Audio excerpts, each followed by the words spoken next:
तत्वानुसंधान तत्वानुसंधान ग्रंथामध्ये पान नंबर 238 वर खालून दुसरी ओळ शंका। तत्वमसी इस वाक्यते जो अहम ब्रह्मास्मि या प्रकार की अपरोक्ष प्रमा उत्पन्न होती होवे तो सर्व लोगों को ता वाक्य के श्रवणते सो अपरोक्ष प्रमा उत्पन्न होनी चाहिए। पूर्व पक्षी म्हणतो की तत्वमसी हे महावाक्य आहे आणि या महावाक्यापासून जर अहम ब्रह्मास्मि मी ब्रह्म आहे अशा स्वरूपाची अपरोक्ष म्हणजे प्रत्यक्ष प्रमा जर ऐकणाऱ्याच्या हृदयात उत्पन्न होत असेल तर जे लोक तत्वमसी महावाक्य श्रवण करतात त्या सर्वांनाच अहम ब्रह्मास्मि अशी प्रमा उत्पन्न व्हायला पाहिजे। पण सर्वांनाच अहम ब्रह्मास्मि अशी प्रमा म्हणजे अपरोक्ष ज्ञान उत्पन्न होताना दिसत नाही। अहम ब्रह्मास्मि का होत नाही, काय कारण, अशी शंका। उत्तर देतात समाधान। जो पुरुष विवेकाधिक चतुष्टय साधनों करके संपन्न है तथा शोधन कर्या है तत्वम पदार्थ जिसने तथा श्रवण मनन निधिध्यासन करके निवृत्त हो ही गई है असंभावना विपरीत भावना जिसकी, ऐसे साधन संपन्न अधिकारी पुरुष को ही तत्वमसी वाक्यते अहम ब्रह्मास्मि या प्रकार की अपरोक्ष प्रमा उत्पन्न हो गए। उत्तर देतात की तत्वमसी महावाक्य ऐकल्यानंतर ऐकणाऱ्याच्या सर्वांच्याच हृदयात अहम ब्रह्मास्मि प्रमा उत्पन्न होते असं नाही, तर महावाक्य श्रवण केल्यानंतर जे अधिकारी पुरुष आहेत त्यांच्याच मनामध्ये त्यांच्याच हृदयामध्ये अहम ब्रह्मास्मि अशी अपरोक्ष प्रमा उत्पन्न होते। अधिकारी असावा लागतो। म्हणजे मग अशा अधिकारी पुरुष म्हणजे नेमके कसे, तर सांगितलं आहे की सर्वात पहिलं ऐकणारा साधक तत्वमसी महावाक्य ज्याला ऐकायचं आहे, ज्याला अपरोक्ष प्रमा उत्पन्न करून घ्यायची आहे, तो कसा असावा, तर विवेकादी चतुष्टय साधनांनी युक्त असावा पहिली शर्त। म्हणजे विवेक, वैराग्य, समाधी षटक आणि मुमुक्षुत्व या साधनाने तो संपन्न असला पाहिजे, युक्त असला पाहिजे। दुसरी गोष्ट, त्याने तत्वम पदार्थ याचं शोधन केले पाहिजे। शोधन करे आहे तत्वम पदार्थ जिसने, म्हणजे तत्पदाचा अर्थ काय आहे, त्वम पदाचा अर्थ काय आहे, अर्थात या दोन्ही पदाचा वाच्यार्थ काय आहे, दोन्ही पदाचा लक्षार्थ काय आहे। ठीक, मग वाच्यार्थाचा भेद होऊ शकतो किंवा नाही, जर होत नसेल तर का नाही, आणि जर वाच्यार्थाचा भेद होत नसेल तर मग अभेद श्रुतीने सांगितलाय तो कशात, तर लक्षार्थामध्ये आहे। मग लक्षार्थ लक्षणावृत्तीने घेतला जाणारा अर्थ, मग ती लक्षणा कोणती आणि कशी करायची, हे सारं चिंतन करून दोन्ही पदाच्या लक्षार्थाविषयी निश्चय केला आहे ज्याने, त्याला म्हणायचं त्याने तत्वम पदाच्या अर्थाचं काय केलं आहे, शोधन केलं आहे। शोधन करे आहे तत्वम पदार्थ जिसने, असा तो मनुष्य असला पाहिजे। आणखीन कसा, तथा श्रवण मनन निधिध्यासन करिके साधन आहे, यांच्याद्वारे निवृत्त झालेली आहे ज्याची काय, असंभावना विपरीत भावना। असंभावनेचे पुन्हा दोन प्रकार, प्रमाण असंभावना, प्रमेय असंभावना। अर्थात की ज्याने श्रवण करून प्रमाण असंभावनेची निवृत्ती केलेली आहे, मननाने प्रमेय असंभावनेची निवृत्ती केलेली आहे, आणि निधिध्यासनाच्या माध्यमाने विपरीत भावनेची निवृत्ती केलेली आहे, असा पुरुष तो असावा। ऐसे साधन संपन्न अशा या सर्व गोष्टींनी युक्त साधन संपन्न अधिकारी पुरुष को ही, अधिकारी पुरुषाच्या ठिकाणीच तत्वमसी वाक्यते, तत्वमसी महावाक्यापासून अहम ब्रह्मास्मि या प्रकार की अशा प्रकारची अपरोक्ष प्रमा उत्पन्न होते। अपरोक्ष प्रमा उत्पन्न होते। पुढे साधन रहित पुरुष को उत्पन्न होवे नहीं। अर्थात जो विवेकादी साधनाने युक्त नाही अशा पुरुषाच्या हृदयामध्ये काय अहम ब्रह्मास्मी अशी अपरोक्ष प्रमा उत्पन्न होत नाही. साधन रहित पुरुष को उत्पन्न होवे नहीं.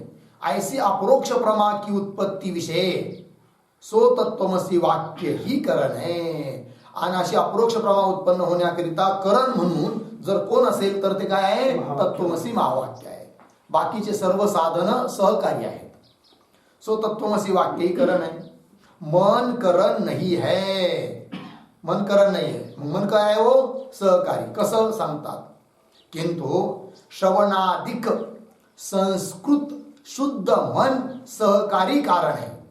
श्रवणादी श्रवण मनन इत्यादिकाने इत्यादिका केल्याने संस्काराने युक्त जे संस्कृत मन आहे शुद्ध झालेलं मन आहे. संस्कृत म्हणजे संस्काराने युक्त शुद्ध मन सहकारी कारण आहे. लागलं. किंवा ब्रह्मात्म साक्षात्कार विषय ता वेद वाक्य कुही करंत आहे. ब्रह्मात्म साक्षात्कार होण्याकरिता करण कोण वेद वाक्य आहे. किंवा ब्रह्मात्म साक्षात्कार विषय ता वेद वाक्य कुही करणता है. यह अर्थ केवल पूर्वोक्त युक्तियों करके ही सिद्ध नाही आहे.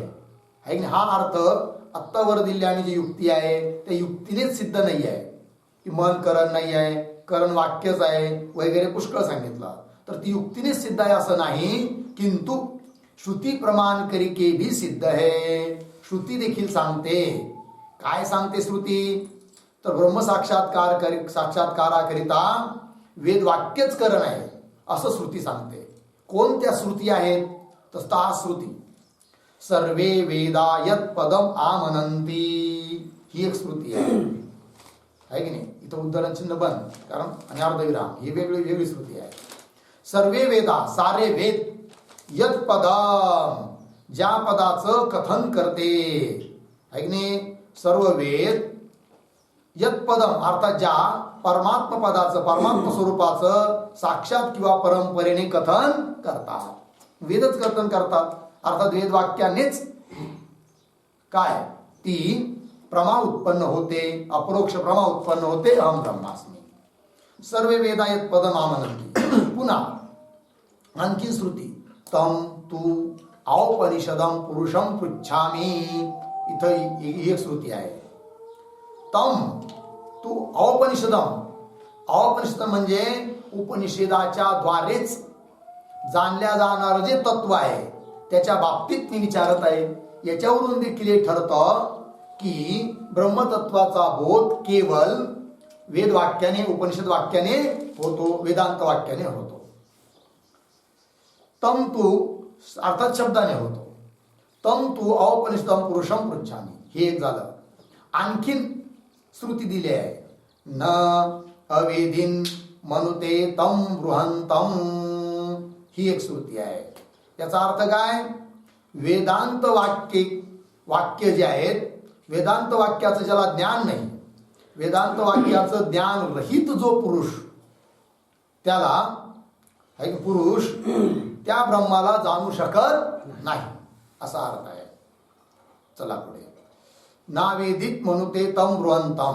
अर्थ तिन्ही श्रुतीचा अर्थ देऊ राहिले. पहिले श्रुतीचा अर्थ सर्व वेद जिस परमात्मा पद को साक्षात वा परंपरा ते कथन करे. सारे वेद त्या परमात्म्याचंच कथन करतात. भले काही वेद वाक्य साक्षात कथन करतात काही परंपरेने कथन करतात परंतु कथन मुख्य वेदाचा उद्देश काय आहे त्या परमात्मा तत्वाचा बोध करून देण्यातच आहे. अर्थात जिस परमात्मा विषयक साक्षात्कार को उत्पन्न करे है कि नहीं. अर्थ बघा सर्व वेद जिस परमात्मा पद को साक्षात व परंपरा ते कथन करे याचाच अर्थ दिला जात आहे की अर्थात जिस परमात्मा विषयक साक्षात्कार को उत्पन्न करे परमात्मा विषयक साक्षात्कारालाच काय करतात ते उत्पन्न करतात. और केवल उपनिषद रूप शब्द प्रमाण करिके जानने योग्य या दुसऱ्या श्रुतीचा अर्थ तम तू औपनिषदम पुरुषम पृच्छामी याचा अर्थ सांगू राहिले. और केवल उपनिषद रूप शब्द प्रमाण करके जानने योग्य उपनिषद रूप शब्द प्रमाणानेच जाणण्याला योग्य जो परमात्मा पुरुष आहे परमात्मा रूपी पुरुष आहे तिसका स्वरूप मैं तुम्हारे से पूछता हूं. त्या परमात्म्याचं स्वरूप मी तुम्हाला विचारत आहे. पृच्छामी आहे की नाही. तम तू औपनिषदम पुरुषम पृच्छामी. हे झालं. तिसरी जी श्रुती आहे नावेदित विन काय न अवेद अवेदवित मनुते तम वृहंतम, याचा अर्थ और वेदांत वाक्यों के ज्ञान ते रहित पुरुष ता ब्रह्म को नहीं जानी सकता है.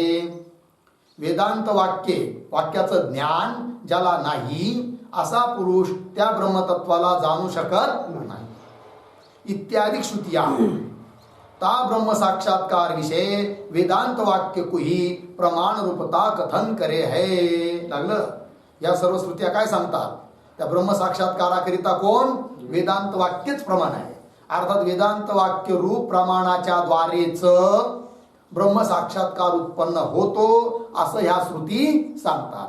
म्हणून ऐकणे ब्रह्म साक्षात्काराकरिता अर्थात ब्रह्माची अपरोक्ष प्रमा उत्पन्न होण्याकरिता अहम ब्रह्मास्मी ज्ञान उत्पन्न होण्याकरिता करण अर्थात प्रमाण म्हणून वेदवाक्यच आहे, मन नाही. मन सहकारी आहे असं. इत्यादी श्रुती आता ब्रह्म साक्षात्कार विषय वेदांत वाक्य कोई प्रमाण रूपता कथन करे है. और म्हणे मग जर असं असेल तर अशी काही श्रुती आम्ही दाखवून देतो की ती सांगते की मनानेच साक्षात्कार होतो म्हणून. उदाहरण मनसा एव अनुद्रष्टव्यम, मनानेच साक्षात्कार होतो. पुन्हा दृश्यते त्वग्रया बुद्ध्या, एकाग्र सूक्ष्म बुद्धीनेच त्या ब्रह्मतत्वाचा साक्षात्कार होतो. ह्या श्रुतीचा अर्थ कसा लावणार हा प्रश्न उपस्थित होतो. तर त्याची संगती लावून देत आहे ग्रंथकार. और मनसा एवं द्रष्टव्यम, मनानेच त्या तत्वाला जाणायला पाहिजे. दृश्यते तू अग्रया बुद्ध्या, अग्रया म्हणजे सूक्ष्मया, बुद्ध्या दृश्यते, सूक्ष्म बुद्धीने त्या तत्वाचा साक्षात्कार होतो. इत्यादी श्रुतिया तो ता ब्रह्म साक्षात्कार विषय ता शुद्ध मन को सहकारीपणा कथन करे आहे. लागली संगती. या श्रुती काय सांगतात? त्या साक्षात्काराकरिता शुद्ध मन हे सहकारी कारण आहे असा अभिप्राय आहे या श्रुतींचा. कोणत्या? मनसा एव अनुद्रष्टव्य दृश्यते त्वग्रया बुद्ध्या असा सहकारीपणा कथन करे आहे. याते म्हणून तीन श्रुतियों का भी विरोध होवे नाही. म्हणजे ब्रह्म साक्षात्काराकरिता करण रूपाने प्रमाण रूपाने केवळ वेद वाक्य मानलं, वेदांत वाक्य मानले तरी देखील मनसा एव अनुद्रष्टव्यम दृश्यते त्वग्रया बुद्ध्या या श्रुतींना देखील विरोध येत नाही असा अर्थ. याते तीन श्रुतियों का भी विरोध होवे नाही. जो कदाचित म्हणजे जर कदाचित ता उक्त श्रुती ते मन को आत्मसाक्षात्कार विषय करण ही मानी येतो.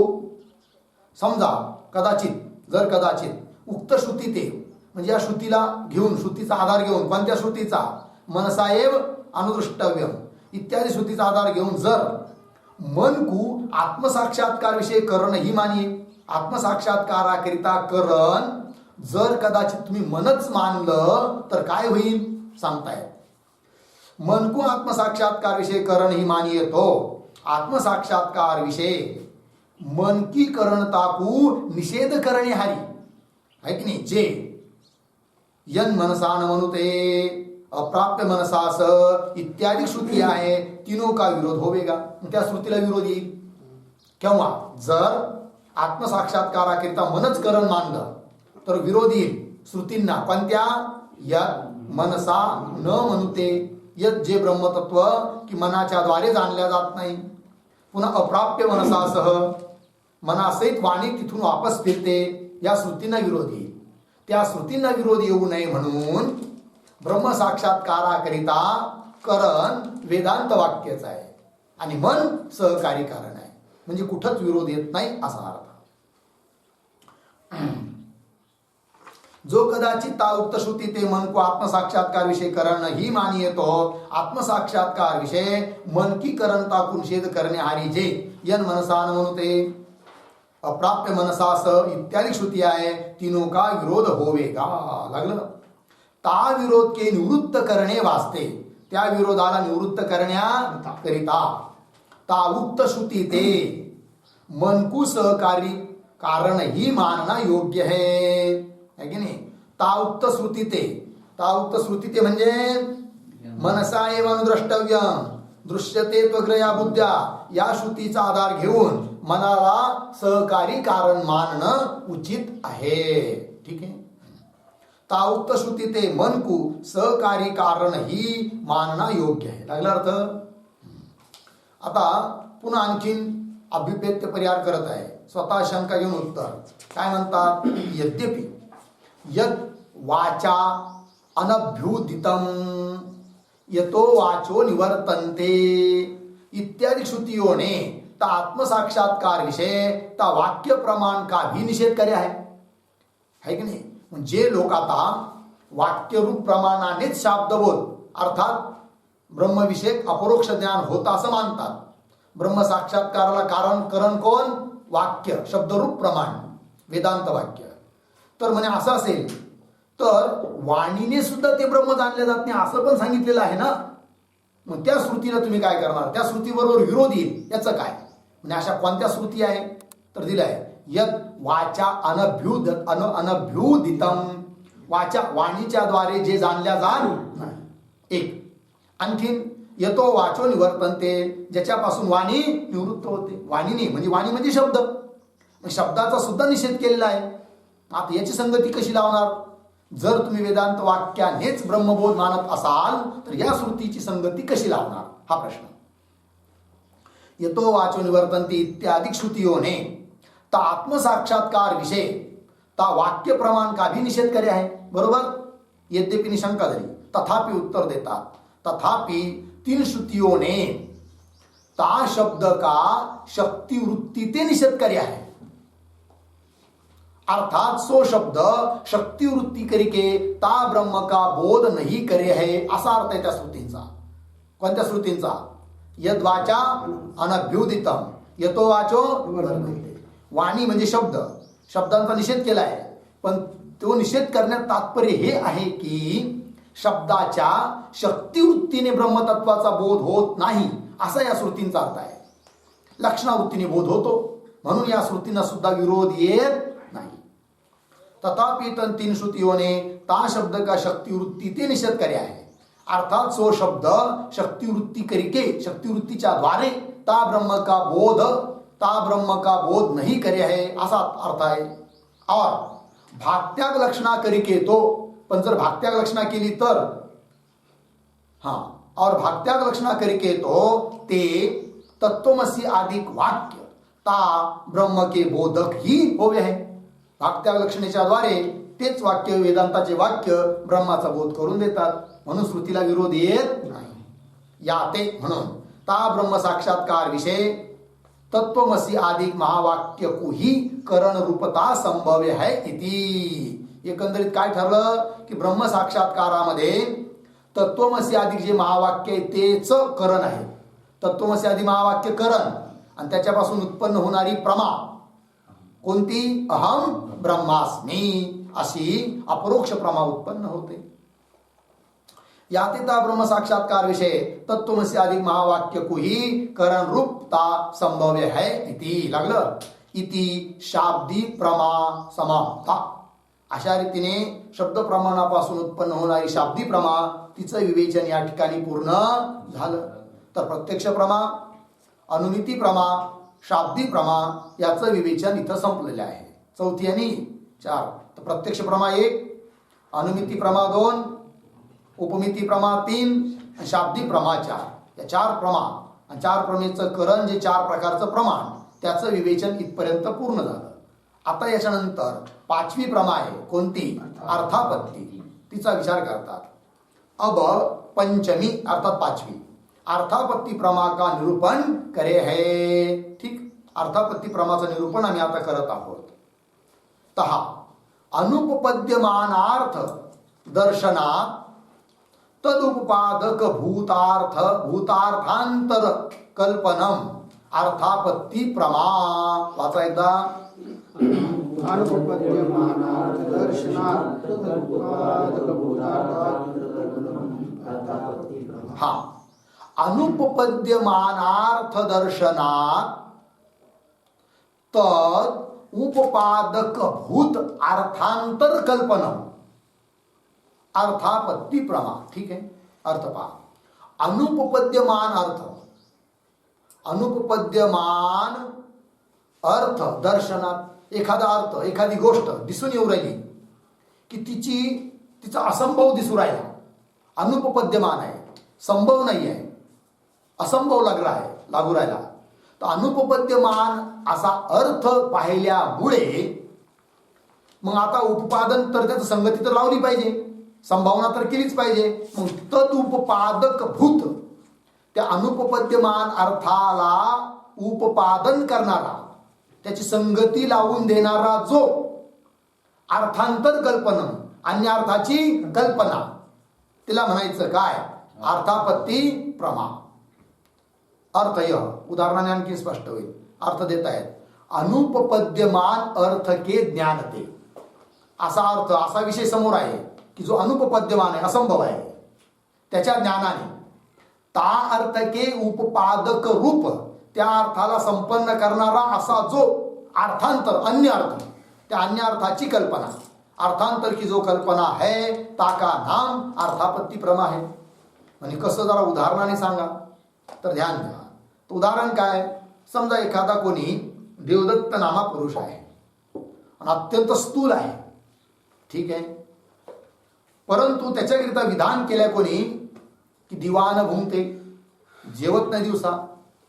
रात्री थोडी माणसं जेवतात, याचा अर्थ दिवसा जेवत नाही, रात्री जेवत नाही, हा अर्थ निघून राहिला.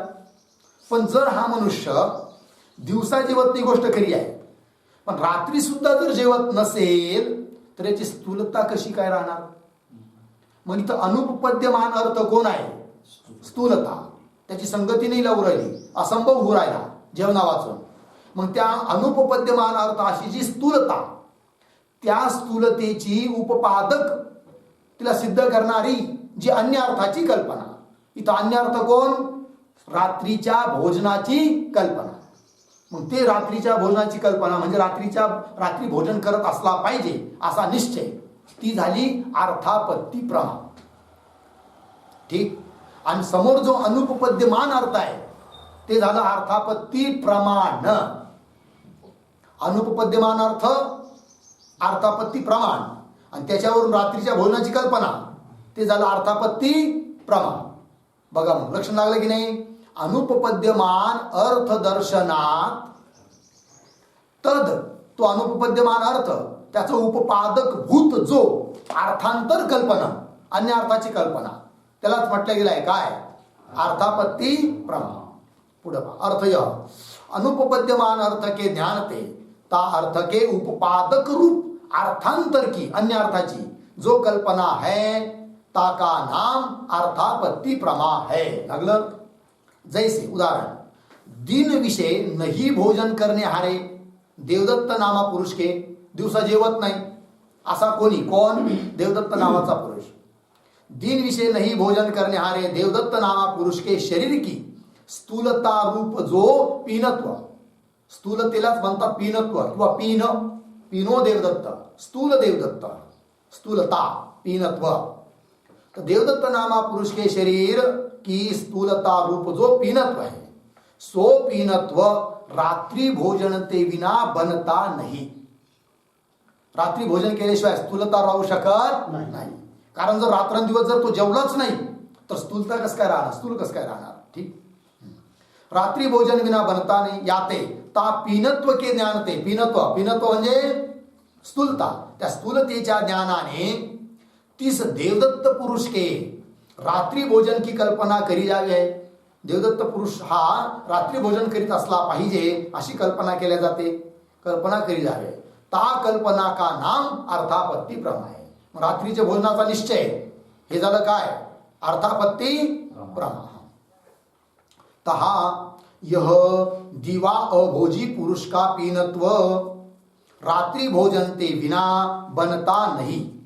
या प्रकार का ज्ञान तो ता अर्थापत्ती प्रमा का करण होने ते अर्थापत्ती प्रमाण कहा जावे है.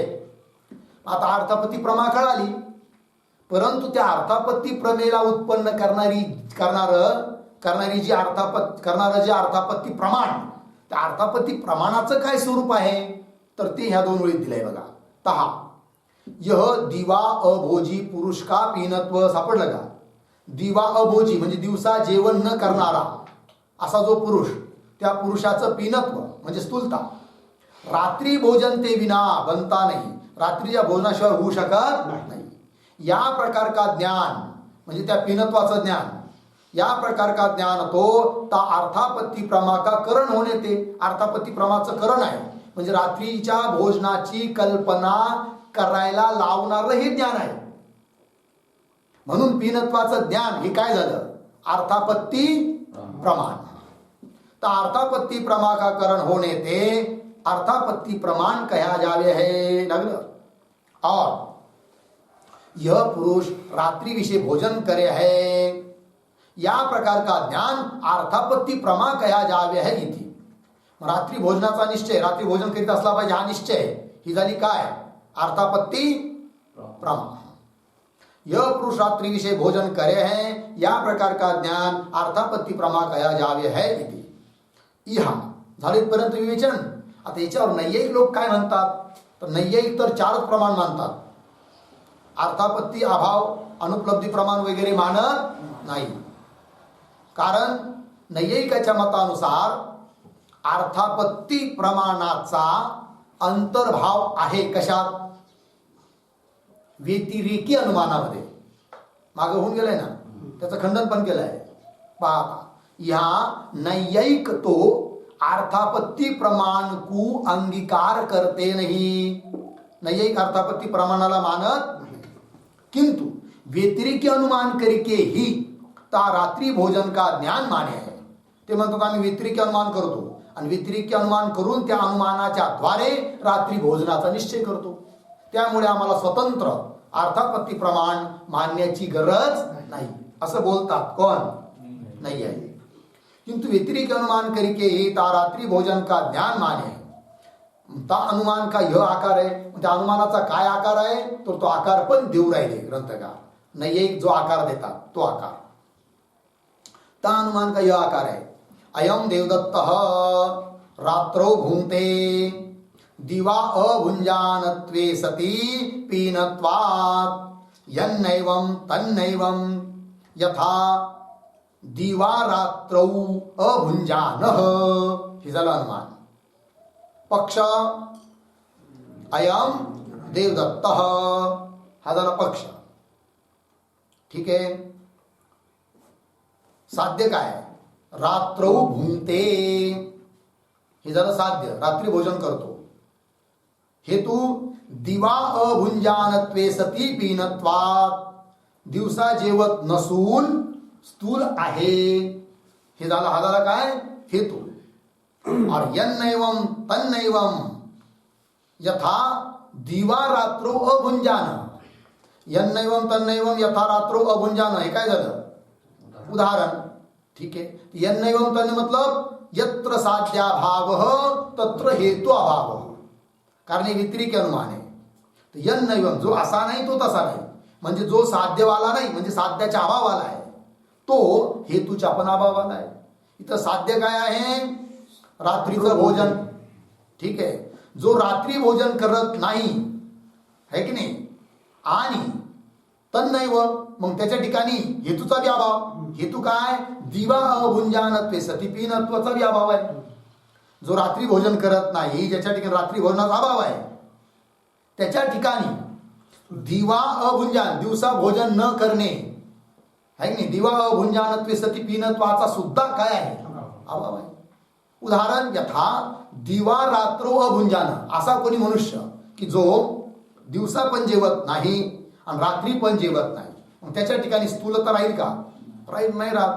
हा दिवा रात्रो अभुंजान. अर्थ यह देवदत्ता नामा पुरुष पक्ष आहे.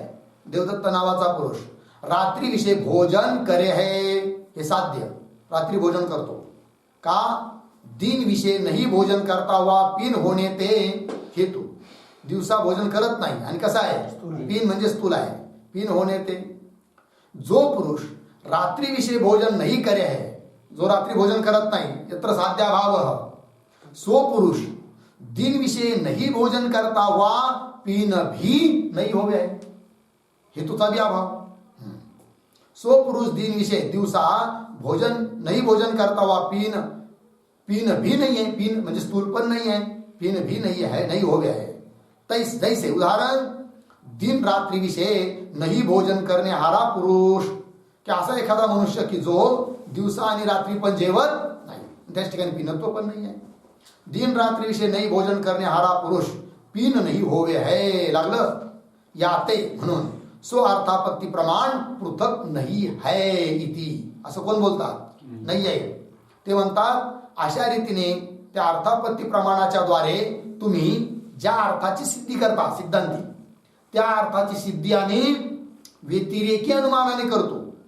अर्थात अर्थापत्ती प्रमाणाचा अंतर्भाव आमच्या मतामध्ये व्यतिरेकी अनुमानात आहे, म्हणून आम्हाला स्वतंत्र अर्थपत्ती प्रमाण मांडण्याची गरज नाही. कोण बोलतात? नाही आहे. याते स्व अर्थापत्ती प्रमाण पृथक नहीं है इति, लागलं. सो यह नैयायिकों का मत असंगत आहे. खंडन आता वेदांती सिद्धांती खंडन करत आहे की असं नैयायिकाचं म्हणणं बरोबर नाही. सो यह नैयायिकों का मत असंगत आहे. काय ते का बरं? पूर्व अनुमिती प्रमा के निरूपण विषय, मागे अनुमिती प्रमाचं निरूपण करत असताना ता व्यतिरिक्त अनुमान का विस्तारते खंडन करी आये है की नाही. व्यतिरिक्त अनुमानाचा आम्ही विस्तार पूर्व काय केला आहे? खंडन केलेलं आहे. व्यतिरिक्त अनुमान वेदांत मतात मानतच नाही, केवळ एक अन्वय अनुमान मानतात. ठीक. याते ता व्यतिरेकी अनुमान करिके ता रात्री भोजन का ज्ञान संभवता नाही. कारण व्यतिरिक्त अनुमानच आम्ही मानत नाही, त्याचं खंडन आहे. त्याच्यामुळे व्यतिरिक्त अनुमानाच्या द्वारे रात्री भोजनाचं ज्ञान होतं हे म्हणणं बरोबर नाही आहे. याते ता व्यतिरिक्त अनुमान करिके ता रात्री भोजन का ज्ञान संभवता नाही, लागलं. किंतु ता उक्त अर्थापत्ती प्रमाणते ही सो रात्री भोजन का ज्ञान संभव आहे, लागलं. किंतु तर मग वर दिलेल्या अर्थापत्ती प्रमाणानेच काय रात्री भोजनाचं ज्ञान संभवतं. अर्थात आमच्या मतात स्वतंत्र अर्थापत्ती प्रमाण आहे आणि त्याच्यापासून अर्थापत्ती प्रमा देखील उत्पन्न होते. किंतु ता उक्त अर्थापत्ती प्रमाणते ही सो रात्री भोजन का ज्ञान संभव है. याते म्हणून सो अर्थापत्ती प्रमाण पृथक प्रमाण ही मान्या चाहिए. म्हणून अर्थापत्ती नावाचं स्वतंत्र प्रमाणच मानायला पाहिजे, पृथक प्रमाण ही मान्या चाहिए. और ते नैयायिक जिस पदार्थ का व्यतिरिक्त अनुमान करके ज्ञान मान्य है कि नहीं, मान्य है, तीस पदार्थ का ता अर्थापत्ती प्रमाण करके ही ज्ञान संभव है. बरोबर. ते नैयायिक लोक व्यतिरेकी अनुमानाच्या द्वारे ज्या अर्थाची सिद्धी करतात त्या अर्थाचं ज्ञान आमच्या मतामध्ये अर्थापत्ती प्रमाणानेच होऊन जातं. त्यामुळे आम्हा वेदांत्यांना व्यतिरेकी अनुमान मानण्याची गरज नाही. बरोबर. चला. और ते नैयायिक जिस पदार्थ का व्यतिरेकी अनुमान करके ज्ञान माने हैं, तीस पदार्थ का ता अर्थापत्ती प्रमाण करके ही ज्ञान संभव है. याते सो व्यतिरिक्त अनुमान मानना व्यर्थ ही है. म्हणून आम्हाला व्यतिरिक्त अनुमान मानण्याची गरज नाही, व्यर्थ ही है इति. और सो उक्त अर्थापत्ती प्रमाण झाला. आता विचार चालू आहे कशाचा? अर्थापत्ती प्रमाण आणि अर्थापत्ती प्रमाणापासून उत्पन्न होणारी अर्थापत्ती प्रमाण. बरोबर. मग त्या अर्थापत्ती प्रमाण तिचं विवेचन झालं, स्वरूप सांगितलं. आता तिचे भेद सांगतात की ती अर्थापत्ती प्रमा दोन प्रकारची आहे. कोण तिचे दोन प्रकार सांगतायत? और सो उक्त अर्थापत्ती प्रमा दृष्टार्थापत्ती श्रुतार्थापत्ती इन भेदों करके दो प्रकार की हो गए. बरोबर. कौन कौन दोन भेद? नंबर एक दृष्टार्थापत्ती, नंबर दोन श्रुतार्थापत्ती. इन भेदों करके दो प्रकार की हो गए. तहा दृष्टार्थापत्ती म्हणजे काय आणि श्रुतार्थापत्ती म्हणजे काय, एका एकाची व्याख्या. तहा देखे हुए अर्थ का नाम दृष्ट अर्थ आहे. दृष्ट म्हणजे पाहिलेला, जो अर्थ प्रत्यक्षात दिसतोय त्याला म्हणायचं काय? दृष्ट अर्थ. आणि ऐक नाही उदाहरणार्थ स्थूलता ही कशी आहे? दृष्टार्थ आहे की नाही? आणि त्याचा असंभव म्हणजेच कोणती? दृष्टार्थापत्ती झाली. ठीक. देखे हुए अर्थ का नाम दृष्ट अर्थ है, ता दृष्ट अर्थ की अनुपपत्ती ते. बरोबर. दृष्टार्थाची काय उरायली? अनुपपत्ती. अनुपपत्ती शब्दाचा अर्थ आहे असंभव. दिसणारी स्थूलतेचा असंभव उरायला रात्री भोजनाशिवाय. ता दृष्ट अर्थ की अनुपपत्ती ते ताके उपपादक रूप आहे की नाही? त्या अनुपपत्ती मतलब असंभव अर्थाचं उत्पादन करणार, संपन्न करणार, सिद्ध करून देणार जो अन्य अर्थ, त्या अन्य अर्थाची कल्पना म्हणजे दृष्टार्थापत्ती प्रमा. बरोबर. पंक्ती पहा. ता दृष्ट अर्थ की अनुपपत्ती ते ताके उत्पादक रूप अर्थांतर की अन्य अर्थाची जो कल्पना है ताका नाम दृष्टार्थापत्ती. त्यालाच काय म्हणायचं? दृष्टार्थापत्ती. ठीक आहे. और श्रुतार्थापत्ती म्हणजे काय? तर श्रवण करे हुए अर्थ का नाम श्रुत अर्थ आहे. श्रुत म्हणजे ऐकलेला. तर जो अर्थ ऐकला आहे त्याला म्हणायचं श्रुत. आणि त्या ऐकलेल्या अर्थाची अनुपपत्ती होत असेल, असंभव होत असेल, तर त्याला संभव करून देण्याकरिता जे मानलं जातं ती झाली श्रुतार्थापत्ती रूप प्रमा. काय जी? श्रुतार्थापत्ती रूप प्रमा. ठीक है. और श्रवण करे हुए अर्थ का नाम श्रुत अर्थ है. ता श्रुत अर्थ की अनुपपत्ती ते ऐकलेल्या अर्थाची अनुपपत्ती असंभव होत असल्याने ताके उत्पादक रूप त्याला सिद्ध करून देणारा जो अन्य अर्थ, ताके उपपादक रूप अर्थांतर की जो कल्पना है ताका नाम श्रुतार्थापत्ती है.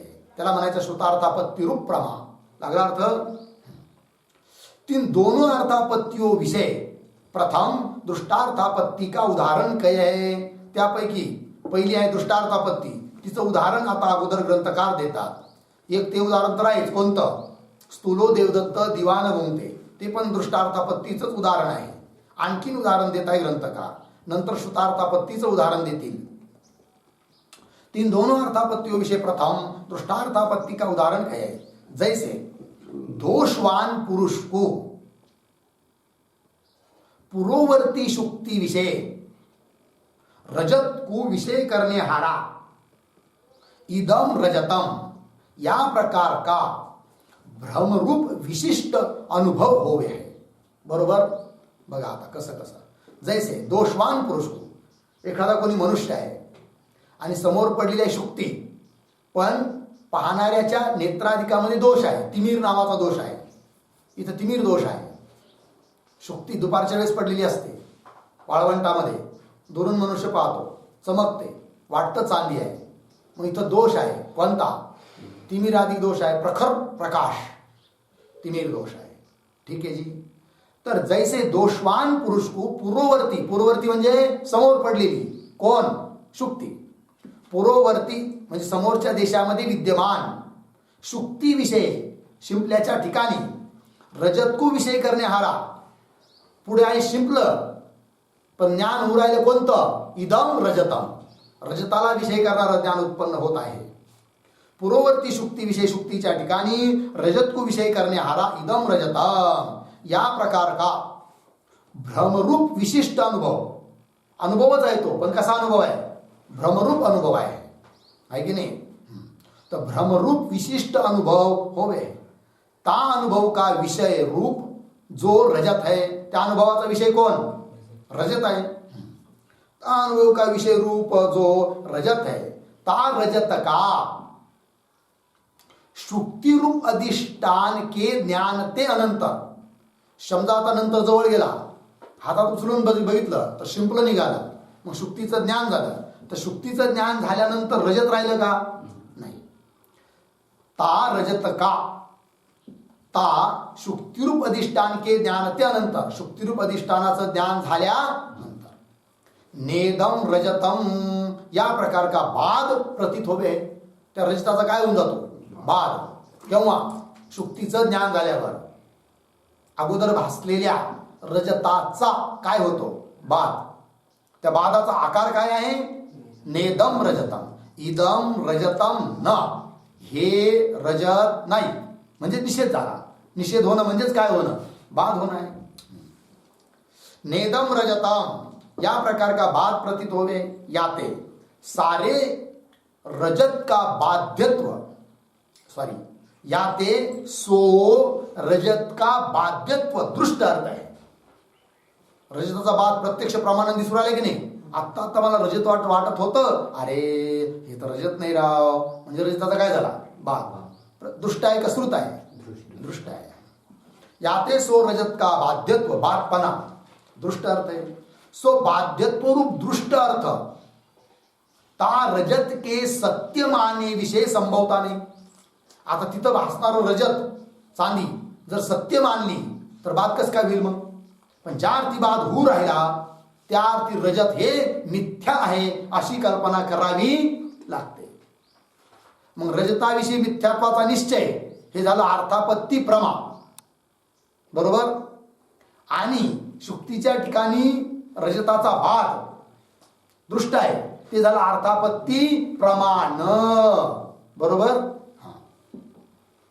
किंतु त्या रजत की मिथ्या मानणे विषयी ही, त्या रजताला मिथ्या मानलं तरच संभव्य आहे. पुन्हा पहा खालून तिसरी ओळ शेवटी. सो बाध्यत्व दृष्ट अर्थ ता रजत के सत्य मानने विषय संभवता, किंतु मग ता रजत के मिथ्या मानणे विषय ही संभव आहे. त्या रजताला मिथ्या मानलं तरच त्याचा बाद होणं संभवतं, कारण सत्यवस्तूचा बाद होत नसतो. इथं बाद होऊ राहिला, ज्या अर्थी बाद होऊ राहिला त्या अर्थी ते रजत सत्य नाही, मग कसं आहे? मिथ्या. किंतु ता रजत के मिथ्या मानणे विषयी संभव आहे याते, म्हणून सो रजत का बाध्यत्व रूप दृष्ट अर्थ आहे की नाही? रजताचा बाद झाला की नाही? तर रजताचा बाध्यत्व रूप हा काय झाला? दृष्टार्थ. त्याची अनुपत्ती म्हणजे दृष्टार्थापत्ती प्रमाण झाला. याते सो रजत का बाध्यत्व रूप दृष्ट अर्थ ता रजत के मिथ्यापणे ते विना नहीं बनता हुआ. रजत मिथ्या मानल्याशिवाय पूर्ववर्ती त्या दृष्ट अर्थ रजताचा बाद संभवत नाही. समोर दिसणाऱ्या वस्तूचा जर बाद होत असेल तर समजावं ती वस्तू कशी आहे? मिथ्या आहे. जर मिथ्या नसती तर बाद झाला नसता. बाद होतो याच्यावरून काय ठरतं की ते रजत मिथ्या आहे. रजत मिथ्यात्वाची कल्पना ही झाली अर्थापत्ती प्रमाण. याते सो रजत का बाध्यत्व रूप दृष्ट अर्थ ता रजत के मिथ्यापणे ते विना नहीं बनता हुआ. ता रजत के मिथ्यापणे की कल्पना करावी आहे. रजत मिथ्या अशी कल्पना ते करवित. ता रजत के मिथ्यापणे की कल्पना करावी आहे. लागलं पुढे. ता कल्पना का नाम दृष्टार्थापत्ती प्रमा है इति. मग अशी जिथे रजताच्या मिथ्यात्वाचा निश्चय यालाच काय म्हणायचं? दृष्टार्थापत्ती. ता कल्पना का नाम दृष्टार्थापत्ती प्रमा है इति. लागलं.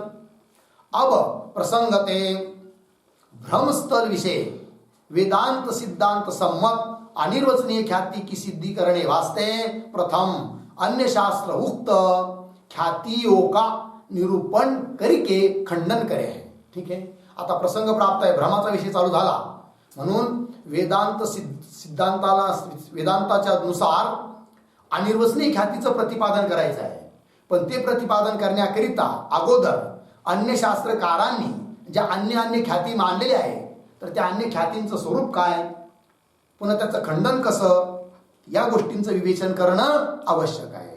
म्हणून आता इथून ख्यातिवाद चालू झाला आहे, म्हणून आता त्याचा विचार आपण नंतर करू. पण मूळ प्रसंग विसरू नका. अर्थापत्ती दोन प्रकारची, दृष्टार्थापत्ती, श्रुतार्थापत्ती.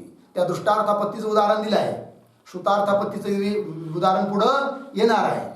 अगोदर आता मध्ये हा ख्यातिवाद आला, तो संपला तर पुन्हा मग श्रुतार्थापत्तीचं उदाहरण वगैरे देऊन श्रुतार्थापत्ती पूर्ण होईल. त्याच्यानंतर पुढची काय प्रमा, अभाव प्रमा, तिचं विवेचन चालू होईल. ठीक आहे, बस पुढचा विचार होता. ओम पूर्णमदः पूर्णमिदं पूर्णात् पूर्णमुदच्यते पूर्णस्य पूर्णमादाय